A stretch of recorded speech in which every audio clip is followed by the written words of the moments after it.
ঘুম আসে না। কিন্তু রিক্সাওয়ালা, কুলিওয়ালা, দিনমজুর, এদের রোগ বালাই আছে? কথা বলেন।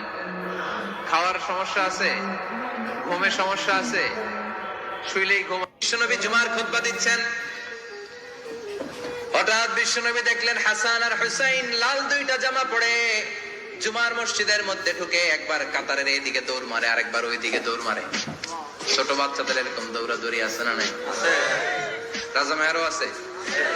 ছোট বাচ্চাদেরকে মসজিদে ঢুকতে দেন তো, না বের করে দেন? বের করে দেন। সর্বনাশ।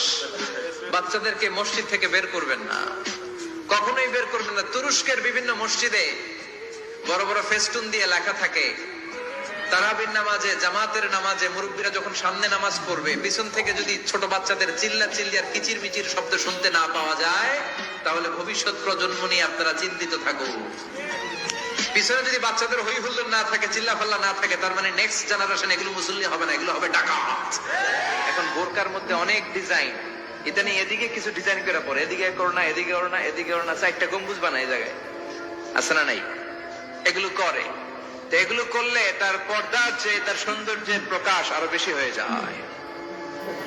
এরপরে বিশ্বনবী নিষেধ করেছেন ঝাঁঝালো পারফিউম দিয়ে বেরোতে নিষেধ করেছেন। আমার বোনেরা, নিজেদেরকে ক্লিন রাখবেন, পরিচ্ছন্ন রাখবেন অলওয়েজ। আপনি গায়ে ডিওডোরেন্ট, দুর্গন্ধনাশক পারফিউম দিতে পারেন, তবে সেটা জামার ভেতরে, বাইরে যেন প্রকাশ না পায়। অনেক মহিলা সেজে গুজে বোরকাটা পরে বোরকার উপরে মারে দুইটা, আছে না নাই? এই ঝাঁঝালো গন্ধ আশেপাশে যতগুলো পুরুষের নাকে যাবে আপনার প্রতি আকৃষ্ট হবে। বিশ্বনবী নারীদেরকে জানিয়াদের সাথে তুলনা করেছেন, বলেছেন এরা জিনাকারী, এরা পর্দাওয়ালী নয়, এরা বোরকা পরে বেরোলেও লাভ হবে না, এরা জিনাকারিনী। কারণ এরা এদের গায়ের ঝাঁঝালো পারফিউম সুগন্ধ দিয়ে পরপুরুষকে আকৃষ্ট করার চেষ্টা করেছে। তোমার জীবনটাকে তুমি কোন কাজে লাগিয়েছো?